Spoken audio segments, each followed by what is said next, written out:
Week off in Spain, Real Madrid looking good, aren't they, as we're at the halfway stage of the season. 8 points clear of Sevilla in second. It was interesting when we started the pre-season predictions. We were talking about Atleti maybe being the favourites to defend their title, given that they were kind of the best set side. But it's Real Madrid, and it's been Real Madrid that's been led by Vinicius Junior and your boy Karim Benzema. Very much the key to their success so far, Jules. Yeah, that's right, Dan, and Thibaut Courtois as well, who's come big at the key moments in some game, even the last one against Athletic Bilbao when he made some really good saves in that second half to keep the win at 2-1. But you're right, Vinicius certainly one of the keys of Real Madrid's superb season so far, one of the best players in the league without that. And then Karim, the dream, of course, outstanding. I think he's 15 goals and 9 assists now already in 19 games so far. So outstanding for someone who's just turned 34 years old. So incredible from Real Madrid. And Carlo Ancelotti, who took his time and little by little formed this team where the defense is solid. We mentioned Militao and David Alaba many times before on previous shows, plus the level that Modric and Kroos are playing at, and on top of that, Vinicius and Benzema and Courtois. This is the winning formula for sure. They win La Liga, Shaq, yeah? Yes. Especially when you look at the chasing pack and you just wonder who's it going to be. Spoken about Atletico's struggles. Sevilla, you look at them and they don't look like they have what it takes to close the gap. Betis, Vallecano, do you really see them running down Real Madrid? Absolutely not. And so, as good as they've been, it almost feels like default that at this point, nobody catches up. Jules obviously saying Karim the dream. From Ancelotti's perspective, is exactly the sort of player you want in your side, isn't it? Yeah, because he does everything. You know, he's the leader, he's the playmaker, he's the guy that...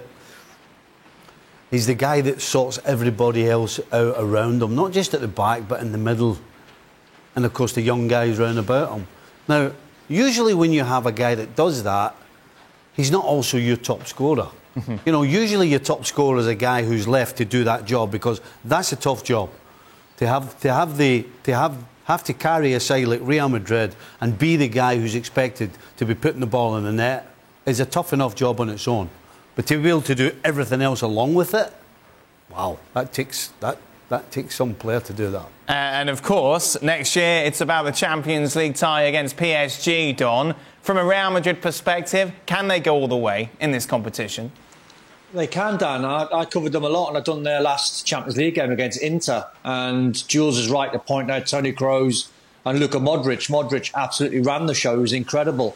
They've got youngsters like Valverde and Camavinga. They're getting a little bit of game time, but their starting 11's pretty set. It's ridiculously strong. That's an unbelievable game to look forward to.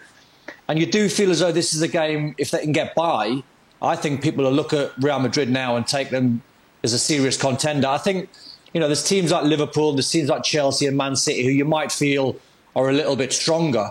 But the way they're playing and romping La Liga, I mean, it's incredible when you look at that league table. I mean, Atletico Madrid, what were they, 17 points off? Barca, 18 points off. The way they're going away from everyone's incredible. The form that everyone's in, the spine of the side's strong. Eder Militao is just getting better with every single game. And you start watching Real Madrid and you think they're close to being back. It's interesting, Jules, and you think this time last year, if we were trying to tell people what would happen in 2021 regarding Lionel Messi, I don't think anyone would actually believe it. I still don't think some Barca fans do believe it. Yeah, that's right. One incredible 12 months, really, when you think about it, where he had to carry that team, that Barca team that were falling apart, with obviously the Dutch guy on the bench from January to the end of the season, and then all that uncertainty around his future, going away to the Copa America, and this trophy that has avoided him for so many years with Argentina, and then finally winning it, and winning it in Brazil, and winning it, being the key part of it, the best player in the tournament. finally, and then the move to PSG, of course, crazy. I don't think he ever expected to leave Barcelona, neither did his family, but it's a huge change for him, football-wise, human-wise as well, for the whole Messi clan, of course. And then since mid-August, the middle of August, or half in August, whatever you want me to say, to now, it's been an interesting few months for him in Paris, because he's had some great games in the Champions League, some other very disappointing one in the league, only one goal scored in Ligue 1.